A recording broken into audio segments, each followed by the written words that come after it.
ఖచ్చితంగా చదవాల్సిన top 5 trading psychology books part 2.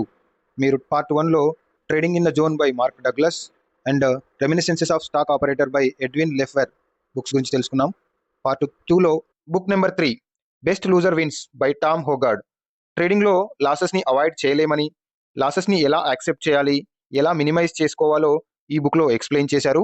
మనం ట్రేడ్ చేస్తూ ఒక పొజిషన్లో ఉన్నప్పుడు ఎలాంటి మైండ్ సెట్ని కలిగి ఉండాలి, ఒక ట్రేడర్ లాస్లోకి వెళ్తున్నప్పుడు హోప్తో వెయిట్ చేయకుండా వీలైనంత తొందరగా ఎలా ఎగ్జిట్ అవ్వాలి, మనం ఒక విన్నింగ్ ట్రేడ్లో ఉన్నప్పుడు ఫియర్తో తొందరగా ఎగ్జిట్ అవ్వకుండా పేషెన్స్తో ఎలా వెయిట్ చేయాలి, ఇంకా పొజిషన్ సైజ్ని ఎలా ఇంక్రీజ్ చేసుకోవాలో డీటెయిల్గా ఈ బుక్లో ఎక్స్ప్లెయిన్ చేశారు.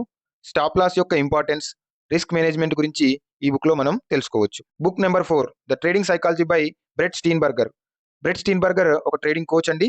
ఈ బుక్లో మన బిలీఫ్స్, మన థాట్స్, మన ఎమోషన్స్ మన ట్రేడింగ్ ప్రాసెస్ని ఎలా ఇంపాక్ట్ చేస్తాయి, వాటిని ఎలా ఇంప్రూవ్ చేసుకోవాలో డీటెయిల్డ్గా ఎక్స్ప్లెయిన్ చేశారు.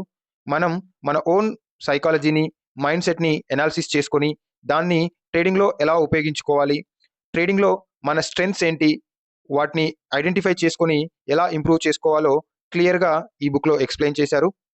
Next book number 5 the discipline trader by Mark Douglas. ఇది ట్రేడింగ్ ఇన్ ద జోన్ కంటే ముందు రాసిన బుక్ అండి. ట్రేడింగ్లో సక్సెస్ అవ్వాలంటే మనల్ని, మన ఎమోషన్స్ని ఎలా కంట్రోల్ చేసుకోవాలి అని ఎక్స్ప్లెయిన్ చేశారు. ఫోకస్, డిసిప్లిన్ అండ్ పేషెన్స్ అనేవి ట్రేడింగ్లో సక్సెస్ కావడానికి చాలా ఇంపార్టెంట్ అని డీటెయిల్గా వివరించారు. మార్కెట్ స్ట్రక్చర్ని అర్థం చేసుకొని, మార్కెట్లో వచ్చే సైకిల్స్ని అర్థం చేసుకొని మన ట్రేడింగ్ ప్లాన్ని ఎలా డెవలప్ చేసుకోవాలి అని ఈ బుక్ ద్వారా మనం తెలుసుకోవచ్చు. మన వీడియో నచ్చినట్లయితే లైక్ చేయండి, షేర్ చేయండి. మరిన్ని మంచి వీడియోల కోసం మన ఛానల్ని సబ్స్క్రైబ్ చేయండి. Thank you.